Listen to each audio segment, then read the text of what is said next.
Hello बच्चों, आज मैं क्लास 12th शुरू करने जा रहा हूं। अब आप लोग अपने कॉपी और कलम को सामने में रखें और जो भी मैं बोर्ड पे लिखता हूं आप भी उसको राइट डाउन करेंगे और इस तरह से आपका जो है क्लास नोट्स तैयार हो जाएगा। ठीक है, तो स्टार्ट करता हूं मैं। Class 12th syllabus. Class 12th की अगर बात की जाए तो एनसीईआरटी बुक में 15 चैप्टर्स है जो कि 10 यूनिट्स के अंतर्गत आता है। लेकिन मैं पूरे सिलेबस को 3 भाग में बांटता हूं। क्लास 12 सिलेबस को 3 पार्ट में डिवाइड किया जाता है। एक पार्ट इलेक्ट्रो मैग्नेटिज्म है,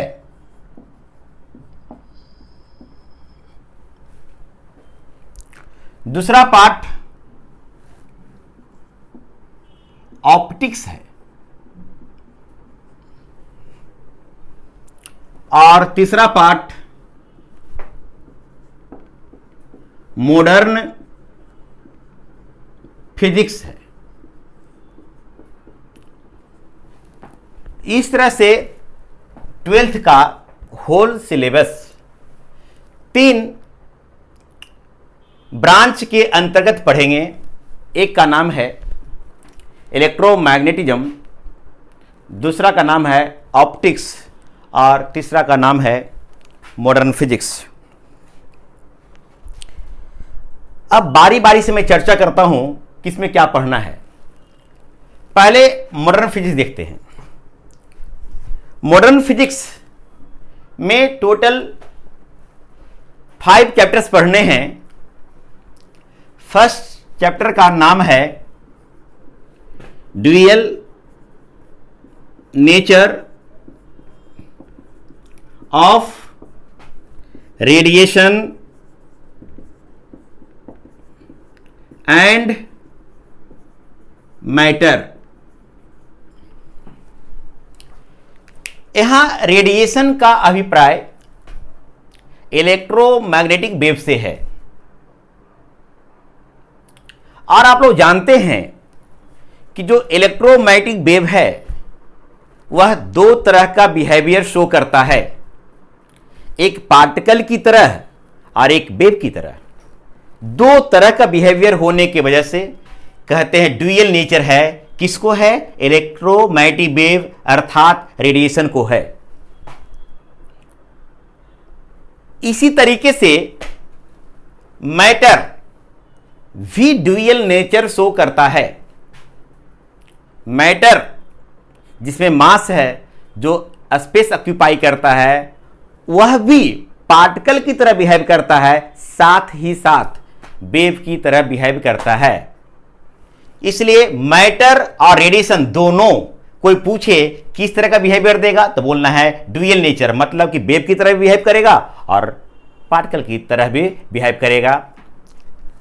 इसी के अंतर्गत हम लोग एक बहुत इंपॉर्टेंट इफेक्ट जो बोलते हैं फोटो इलेक्ट्रिक इफेक्ट पढ़ेंगे। नेक्स्ट चैप्टर एटम्स है। इस चैप्टर में हम लोग एटम्स जिससे मिलकर बना है, जिसे हम लोग फंडामेंटल पार्टिकल्स भी कहते हैं, इलेक्ट्रॉन, प्रोटॉन, न्यूट्रॉन, वो इलेक्ट्रॉन, प्रोटॉन और न्यूट्रॉन एटम्स में किस तरह से अरेंज्ड है, डिस्ट्रीब्यूटेड है, उसके बारे में पढ़ेंगे और इस संबंध में बहुत सारे मॉडल डेवलप हुआ है, उसके बारे में स्टडी करेंगे। नेक्स्ट चैप्टर है न्यूक्लियस, न्यूक्लियाई। आप लोग जानते हैं कि एटम का ऑलमोस्ट सारा मास एटम के अंदर एक छोटे से रीजन में कंसंट्रेटेड है। उस छोटे से रीजन को हम लोग न्यूक्लियस कहते हैं। तो इस चैप्टर के अंतर्गत हम न्यूक्लियस के कंपोजिशन, उसमें ऑपरेट करने वाला फोर्स, उसकी स्टेबिलिटी, उससे रिलेटेड फिनोमिना और रेडियो एक्टिविटी के बारे में पढ़ेंगे। वैसे ये तीनों जो चैप्टर है आप पहले से भी परिचित हैं, क्योंकि ये सारे चैप्टर्स केमिस्ट्री में भी पढ़ना है। आगे का जो 2 चैप्टर है वो बहुत ही इंपॉर्टेंट है, क्योंकि ये दोनों चैप्टर के अंतर्गत जो हम कॉन्सेप्ट्स पढ़ेंगे वो सारे कॉन्सेप्ट्स ह्यूमन लाइफ स्टाइल को बहुत तेजी से बदल दिया है। तो जो नेक्स्ट चैप्टर हमारा होगा वह है semi conductor electronics. Semi conductor electronics. और अगला चैप्टर है कम्युनिकेशन सिस्टम।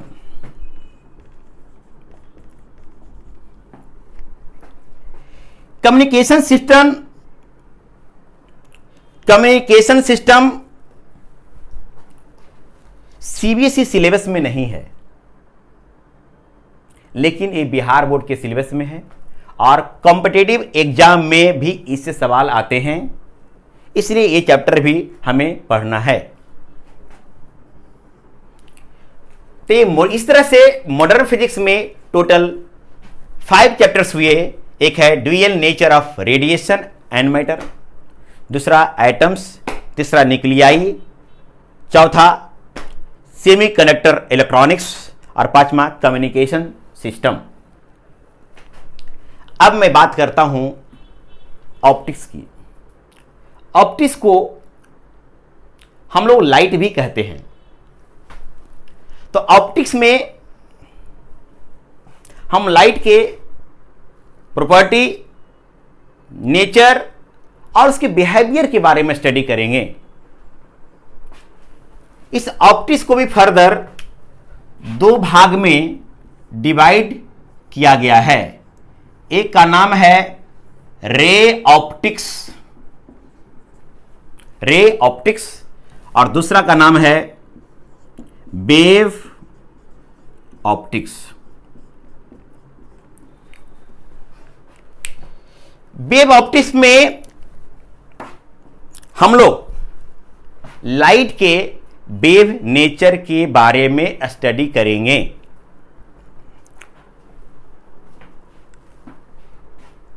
लाइट से रिलेटेड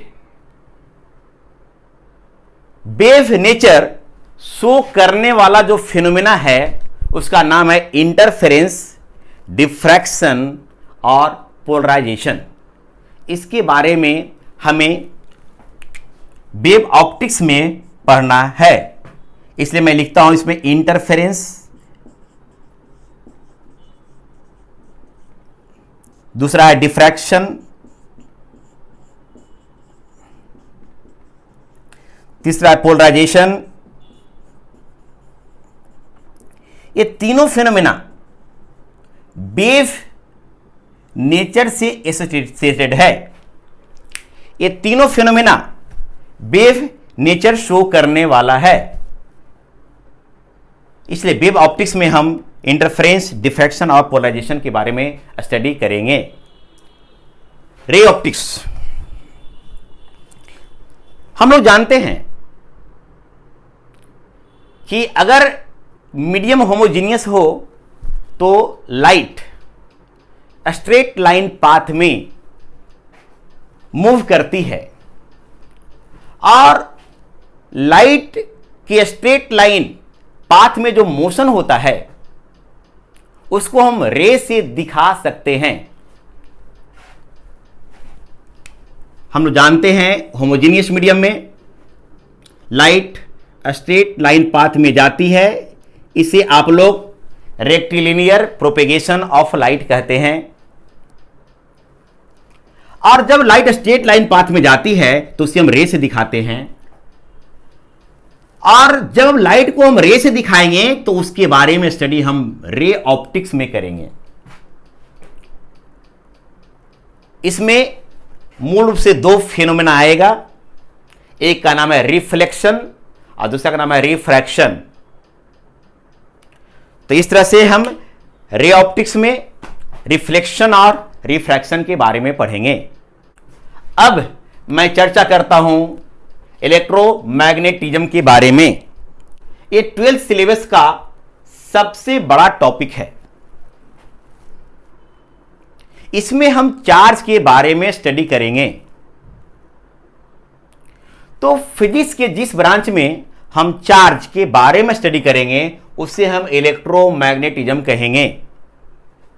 तो मैग्नेटिज्म को भी हम आगे दो पार्ट में डिवाइड करेंगे। एक का नाम है इलेक्ट्रोस्टैटिक्स, दूसरा का नाम है इलेक्ट्रोडायनेमिक्स। इस फर्दर डिवीजन को देखने के पहले हमें कुछ कॉन्सेप्ट्स जानना चाहिए।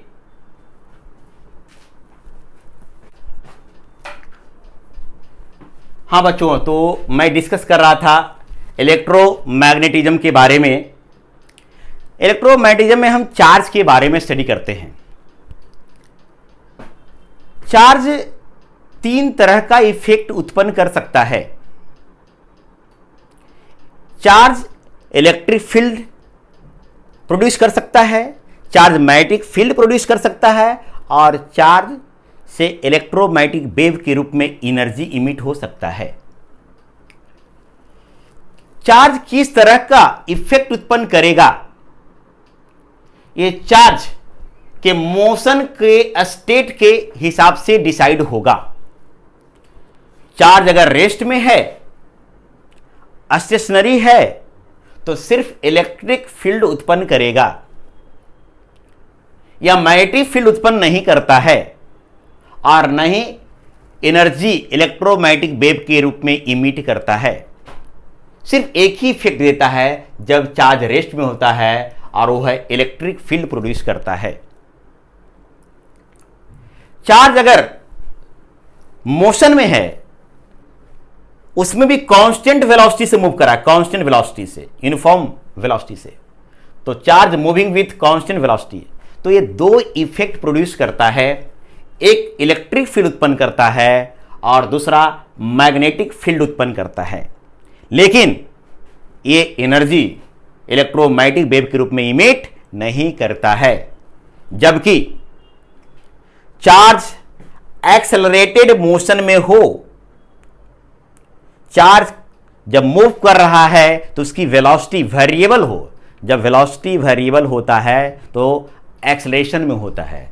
तो एक्सेलरेटेड चार्ज तीनों इफेक्ट देता है, इलेक्ट्रिक फील्ड भी उत्पन्न करेगा, मैग्नेटिक फील्ड भी उत्पन्न करेगा, और एनर्जी को इलेक्ट्रोमैग्नेटिक वेव के रूप में इमिट करेगा। तो इस तरह से अगर बात की जाए तो इलेक्ट्रिक फील्ड चार्ज चाहे किसी भी स्टेट में हो, रेस्ट में हो या मोशन में हो, बस चार्ज होना चाहिए, चाहे बस रेस्ट में रहे या मोशन में रहे, ऑलवेज ये इलेक्ट्रिक फील्ड प्रोड्यूस करेगा। लेकिन स्टेशनरी चार्ज मैग्नेटिक फील्ड उत्पन्न नहीं करेगा। उसके लिए चार्ज को मूव करना चाहिए, चार्ज को मोशन होना चाहिए। हां, कोई आपसे पूछेगा कि बताओ इलेक्ट्रोमैग्नेटिक वेव कैसे प्रोड्यूस होगा, तो आपको बोलना है एक्सेलरेटेड चार्ज से हम इलेक्ट्रोमैग्नेटिक वेव प्रोड्यूस कर सकते हैं। आगे एक चैप्टर आएगा इलेक्ट्रोमैग्नेटिक वेव, तो उसमें जो है प्रोडक्शन ऑफ इलेक्ट्रोमैग्नेटिक वेव आएगा, तो उसमें तरीका ही सिखाया जाएगा। Accelerated charge electromagnetic wave produce करती है। मूविंग चार्ज मैग्नेटिक फील्ड उत्पन्न करती है। कोई भी चार्ज इलेक्ट्रिक फील्ड उत्पन्न करती है। मैंने इसे समराइज करके लिख दिया है, electric field is produced by any charge. Motion के स्टेट पे डिपेंड नहीं करता है, चाहे रेस्ट में रहे चाहे मोशन में रहे। मैग्नेटिक फील्ड जो है मूविंग चार्ज उत्पन्न करेगा, और करंट जब फ्लो करता है तो वहां भी चार्ज का मूवमेंट होता है, इसलिए current carrying wire moving charge इसमें प्रेजेंट होने की वजह से यह भी मैग्नेटिक फील्ड उत्पन्न करेगा। साथ ही साथ मैग्नेट भी अपने चारों ओर मैग्नेटिक फील्ड प्रोड्यूस करेगा। तो आप लोगों को ये बिल्कुल ध्यान रखना है, जो मैं इस क्लास में और नेक्स्ट क्लास में बताऊंगा वो पूरे फिजिक्स में उसका जरूरत पड़ेगा। इस एक बात ध्यान सुनेंगे, कुछ टॉपिक अगर बाहर के भी आएगा तो टर्म को सुनना है, समझना है, इससे आपको आगे की चीज़ें बहुत आसान हो जाएगा। इसमें मैं एक ही और डिस्कस करता हूं कि चार्ज इलेक्ट्रिक फील्ड प्रोड्यूस करता है। अब समझेंगे, तो अगर कोई भी चार्ज को मैं कहां रखूं, इलेक्ट्रिक फील्ड में रखूं, तो उस पर फोर्स लगता है। कोई आपसे पूछे कि बताओ जी कोई भी चार्ज पे फोर्स कब लगेगा, तो जवाब देना है आपको कि जब उसे मैं इलेक्ट्रिक फील्ड में रखूंगा। तो कोई भी चार्ज जब इलेक्ट्रिक फील्ड में हो तो उस पर फोर्स लगता है, चाहे चार्ज मोशन में हो या चार्ज रेस्ट में हो। बस इलेक्ट्रिक फोर्स लगाने वाला इलेक्ट्रिक फील्ड है। उसी तरीके से कोई आपसे पूछे कि बताओ कि मैग्नेटिक फोर्स कब लगेगा, तो आपको बोलना है कि जब मूविंग चार्ज को या करंट कैरिंग वायर को या मैग्नेट को अगर मैं मैग्नेटिक फील्ड में रखूं तो वहां मैग्नेटिक फोर्स लग सकता है। इससे यह अर्थ हुआ कि चार्ज ने, और समझने की कोशिश करें, चार्ज ने इलेक्ट्रिक फील्ड उत्पन्न किया, तो चार्ज पे फोर्स कौन लगाएगा, इलेक्ट्रिक फील्ड। ये तीनों मैग्नेटिक फील्ड उत्पन्न किया, तो इस तीनों पे कौन फोर्स लगाएगा, मैग्नेटिक फील्ड। इस पर कभी भी इलेक्ट्रिक फील्ड फोर्स नहीं लगाएगा। अब जो है करंट कैरिंग वायर है, इलेक्ट्रिक फील्ड में रख दिया, फोर्स नहीं लगेगा। कोई भी चीज जिस तरह का फील्ड उत्पन्न करता है, सेम फील्ड के द्वारा उस पर फोर्स लगता है। खैर अब सिलेबस में आता हूं तो हमें इलेक्ट्रोमैग्नेटिज्म पढ़ना है। इलेक्ट्रोमैग्नेटिज्म में हम चार्ज के बारे में पढ़ेंगे। अब चार्ज दो के मोशन के स्टेट के हिसाब से, एक रेस्ट में हुआ, एक मोशन में हुआ। चार्ज जब रेस्ट में है तो सिर्फ एक फील्ड, इलेक्ट्रिक फील्ड, और जब चार्ज रेस्ट में हो तो इसको जिस ब्रांच में पढ़ेंगे इलेक्ट्रोमैग्नेटिज्म के, उसको इलेक्ट्रोस्टैटिक्स कहा जाता है, इलेक्ट्रोस्टैटिक्स। और चार्ज जब मोशन में आएगा तब इलेक्ट्रोमैग्नेटिज्म के जिस ब्रांच में पढ़ेंगे उसको हम इलेक्ट्रोडायनेमिक्स कहेंगे। तो इस तरह से इलेक्ट्रोमैग्नेटिज्म का दो पार्ट हो गया, एक इलेक्ट्रोस्टैटिक्स, एक इलेक्ट्रोडायनेमिक्स। इलेक्ट्रोडायनेमिक्स ये वाला हो गया इलेक्ट्रोस्टैटिक्स।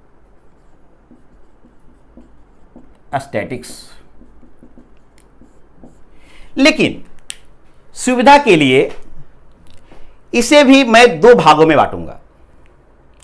एक तो ये कि जब हम चार्ज क्लोज पाथ में सिस्टमैटिक मोशन करें, उससे करंट बहता है, तो एक जो है कि जब मोशन करेगा चार्ज तो करंट बह सकता है, तो एक तो करंट इलेक्ट्रिसिटी में बांट दूंगा इसमें, और दूसरा चूंकि कोई भी चार्ज मोशन में है तो वो मैग्नेटिक फील्ड उत्पन्न करता है, इसलिए इसको जो है मैग्नेटिज्म के अंतर्गत पढ़ेंगे। तो इलेक्ट्रोडायनेमिक्स को मैंने दो भाग में बांट दिया, एक जो है करंट इलेक्ट्रिसिटी और दूसरा हो गया हमारा मैग्नेटिज्म।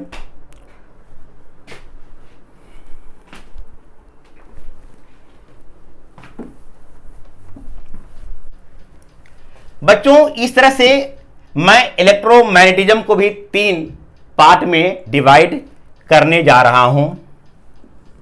फर्स्ट पार्ट को हम इलेक्ट्रोस्टैटिक्स कहेंगे।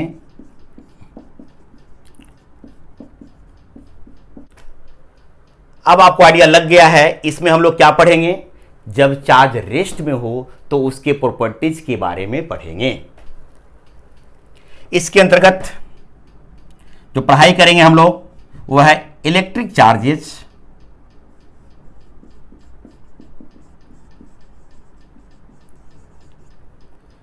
और अभी जस्ट कुछ देर पहले जाने आप लोग कि इलेक्ट्रिक चार्ज इलेक्ट्रिक फील्ड उत्पन्न करेगा, तो फील्ड्स, और ये भी जाने आप कि फील्ड में अगर मैं, इलेक्ट्रिक फील्ड में अगर मैं इलेक्ट्रिक चार्ज रखता हूं तो उसे फोर्स लगता है, तो and force. Electric charges, fields and forces. Second जो पढ़ूंगा उसको बोलेंगे इलेक्ट्रिक पोटेंशियल कहेंगे हम, इलेक्ट्रिक पोटेंशियल।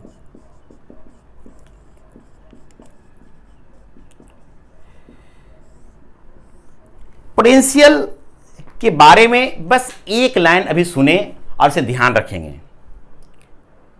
कोई भी आपसे पूछे कि चार्ज क्यों फ्लो करता है, तो आपको बोलना है पोटेंशियल डिफरेंस के वजह से। पोटेंशियल क्या होता है आगे चर्चा होगी काफी डिटेल से, काफी कुछ पढ़ना है इसके बारे में, लेकिन बस ये भी इतने जाने कि एक चीज होता है पोटेंशियल, और पोटेंशियल डिफरेंस के वजह से चार्ज फ्लो करता है। कब तक फ्लो करेगा? जब तक कि दोनों ऑब्जेक्ट का पोटेंशियल सेम ना हो जाए। तो आप लोग जाने कि चार्ज का जो फ्लो करने का रीजन है वह है पोटेंशियल डिफरेंस, और चार्ज हमेशा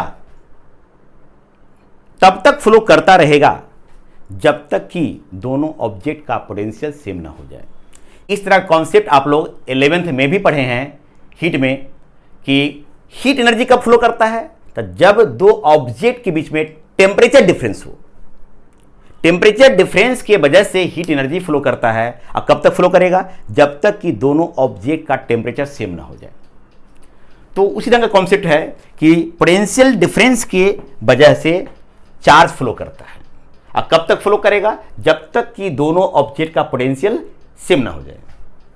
अभी इतने ही जाने। तो इलेक्ट्रिक पोटेंशियल, और इसमें पढ़ेंगे फिर कैपेसिटर। कैपेसिटर में दो पार्ट आता है, एक इलेक्ट्रोस्टैटिक पार्ट और दूसरा जो है जिसमें कि करंट वगैरह बहता है। इसलिए मैं कैपेसिटर को करंट इलेक्ट्रिसिटी के बाद पढ़ाऊंगा। तो इलेक्ट्रोमैग्नेटिज्म को मैंने बांट दिया इलेक्ट्रोस्टैटिक्स में। जो दूसरा जो पार्ट है वह है करंट इलेक्ट्रिसिटी।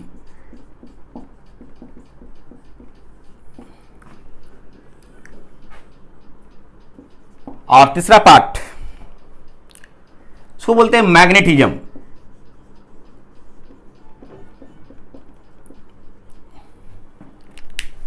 इस ब्रांच में चार्ज रेस्ट में रहेगा, उसके बारे में स्टडी करेंगे। चार्ज जो है मोशन में है तो उसके इफेक्ट के बारे में पढ़ेंगे। मोशन में है चार्ज क्लोज पाथ में, तो करंट इलेक्ट्रिसिटी फ्लो होगी, और उसकी वजह से मैग्नेटिक इफेक्ट उत्पन्न होता है, तो उसके बारे में मैग्नेटिज्म में। हालांकि मैग्नेटिक फील्ड और भी चीजें उत्पन्न करता है मूविंग चार्ज के अलावा भी। तो देखते हैं क्या क्या पढ़ेंगे इसमें। मैग्नेटिज्म में पहला चैप्टर है मैग्नेट। कुछ देर पहले आप लोग देखें कि मैग्नेट भी अपने चारों ओर मैग्नेटिक फील्ड उत्पन्न करता है, तो मैग्नेट। दूसरा मैग्नेटिक फील्ड के बारे में कि मैग्नेटिक फील्ड का वैल्यू कितना होगा, और मैग्नेटिक फील्ड में अगर जो है मैं मूविंग चार्ज रखूं, करंट कैरिंग वायर रखूं या मैग्नेट रखूं तो वहां फोर्स लग सकता है।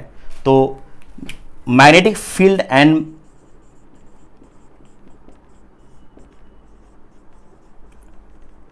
फोर्स।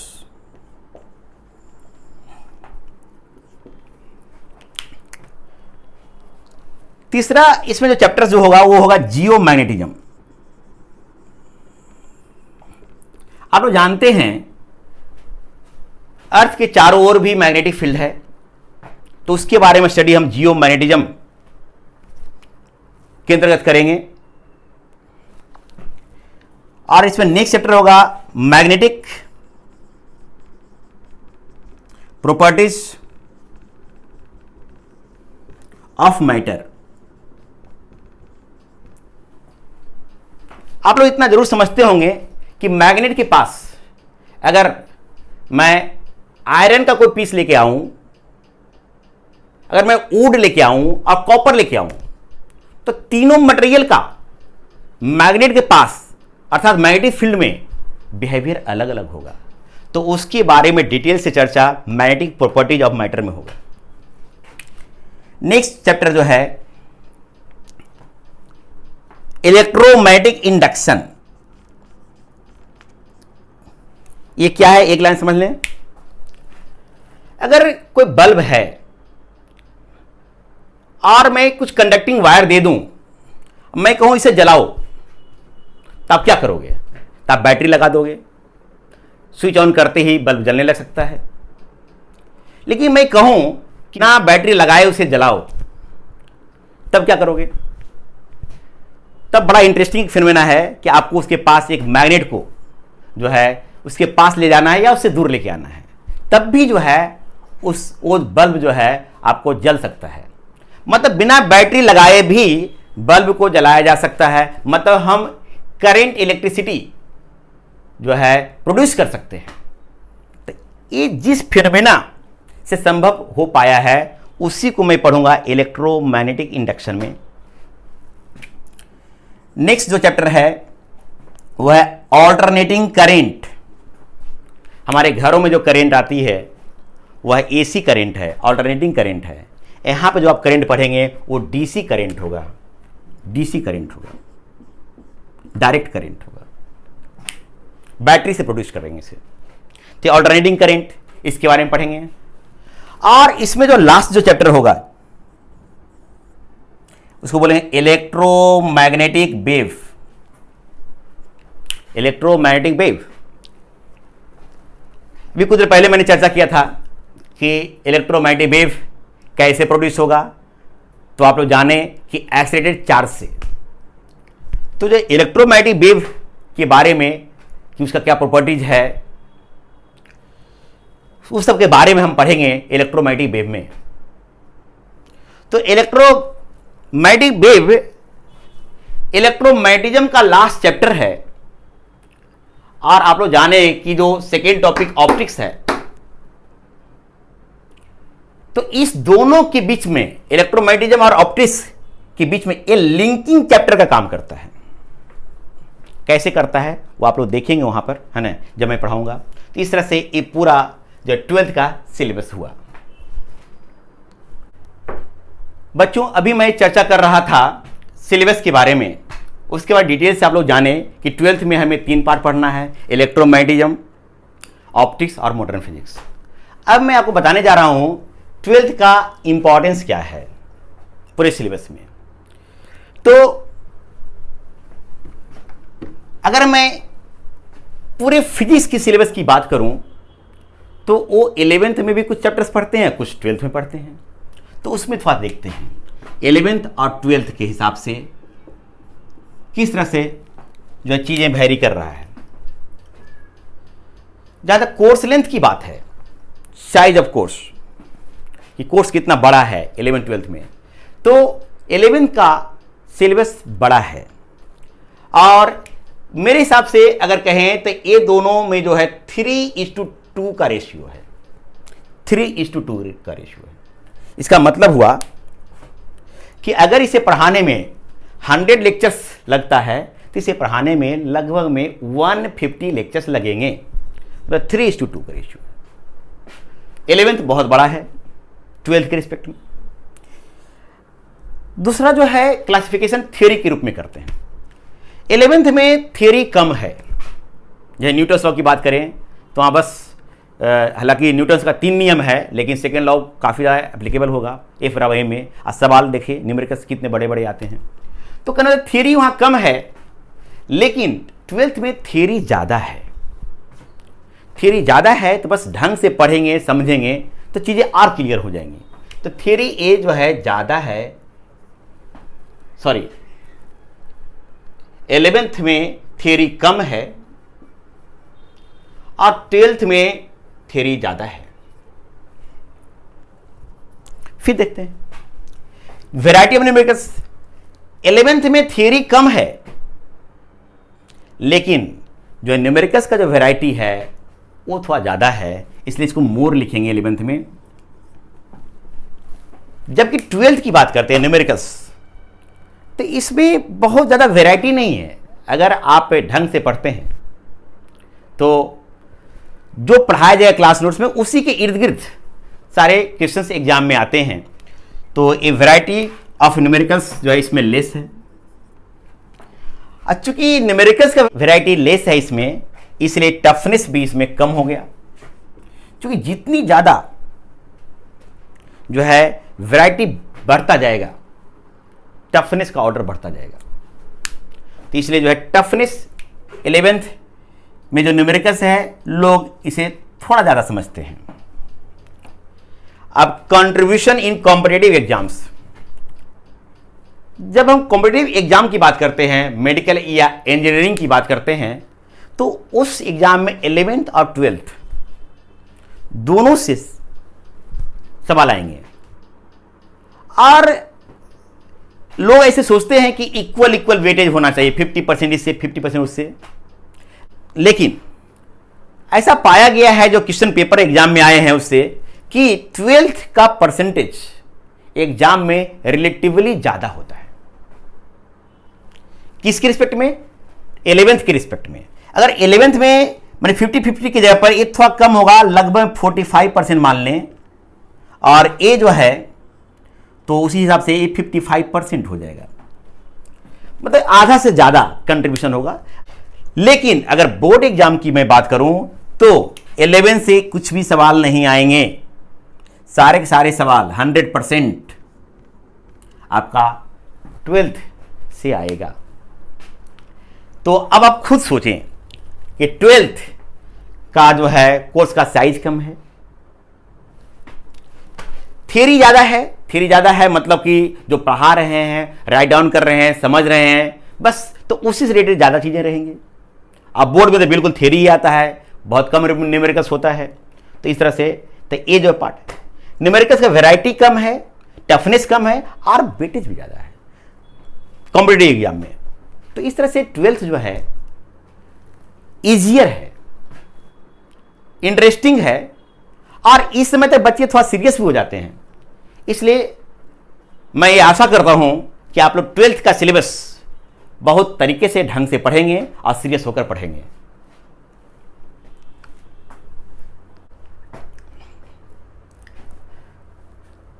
हाँ बच्चों, तो अब मैं बुक्स के बारे में बताता हूं, अब वो क्या स्टडी करना है।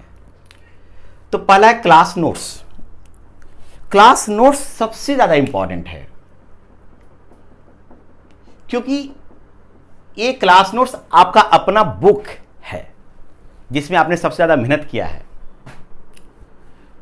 और कोई भी जो अच्छे टीचर हैं उनके क्लास नोट्स से कॉम्पिटिटिव एग्जाम में मोर देन 80% क्वेश्चन आते हैं या उससे मिलता जुलता रहता है। इसलिए क्लास नोट्स सबसे ज़्यादा इंपॉर्टेंट है। आप सिर्फ इसे कर लें और क्वेश्चन बैंक कर लें तो कॉम्पिटिटिव एग्जाम में आपका सफल होना संभव हो सकता है। तो इसे क्लास नोट्स सबसे ज़्यादा इंपॉर्टेंट है। उसके बाद एससी वर्मा की किताब, अगर या डीसी पांडे, कुछ बच्चे दोनों बना सकते हैं, लेकिन मैं किसी एक को ही रिकमेंड करूंगा, या तो एससी वर्मा या तो डीसी पांडे। दोनों एक साथ बनाना पॉसिबल नहीं है, या जो बच्चे बना सकते हैं ठीक है, तो जिससे मैं दोनों लिख दिया है।